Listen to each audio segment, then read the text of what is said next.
Now, what I find really interesting when we look at the endings of stories is this kind of, to me, this curiosity.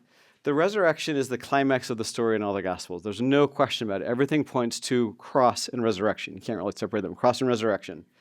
But even though, like, this is the whole reason for Christianity, this is the climax of the story, Jesus is raised from the dead, there is no other story in the Gospels that is at once exactly the same and told with more distinctiveness, more differences.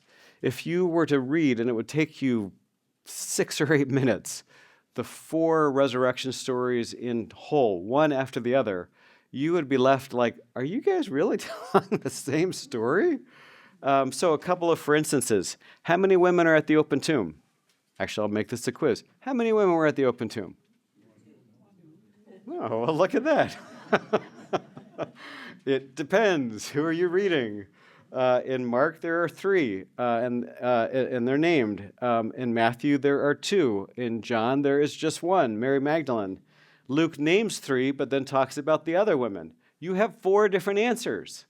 Like, didn't someone take a roll? Who really was there? Well, how many angels were there? Again, how many angels were there at the open tomb? 1 or 2.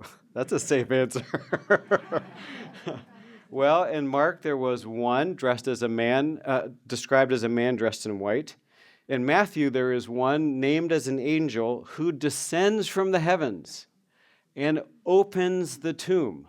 Like, it's the only story in which when they get there, the stone is not rolled away, and they behold an angel descending from heaven, rolls away the tomb, and then sits on top of it before making a declaration. And this Matthew is the story that has the guards, and the guards faint out of terror. Luke, it's 2 men in dazzling clothes who suddenly appear beside the women. The tomb is open, the women look in, they're wondering, and all of a sudden there are 2 angels around them. So again, 4, like similar, whoops, what happened there?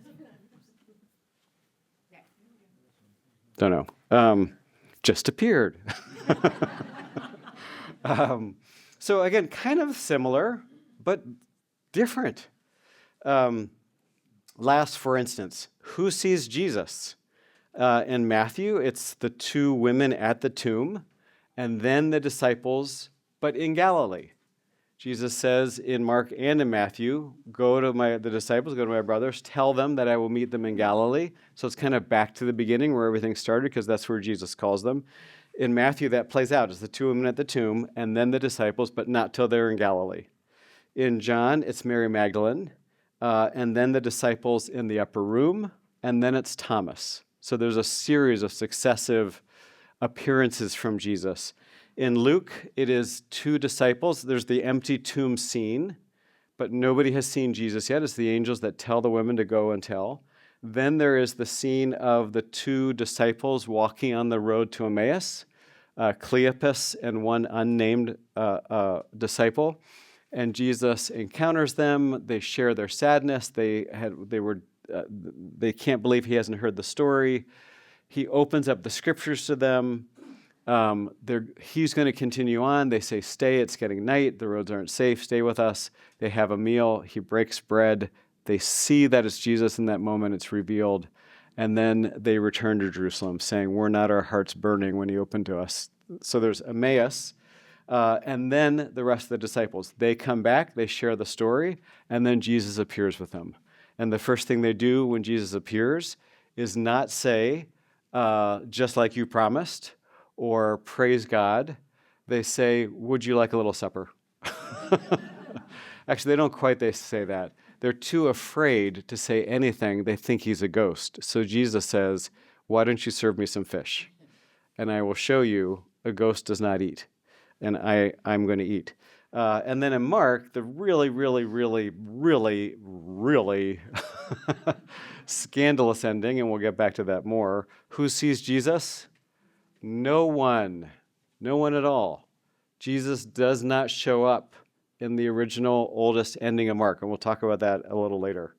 So I've always just found that as really, really interesting. I mean, this is the climax of the story. If you want to get one thing right, It is like, did the Spurs sink the three-pointer with half a second left or not?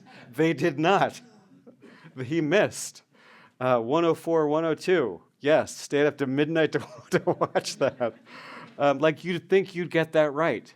And this is the one story that's repeated all 4 times that there is more difference in the way to tell the stories than almost anything else, which I just find fascinating.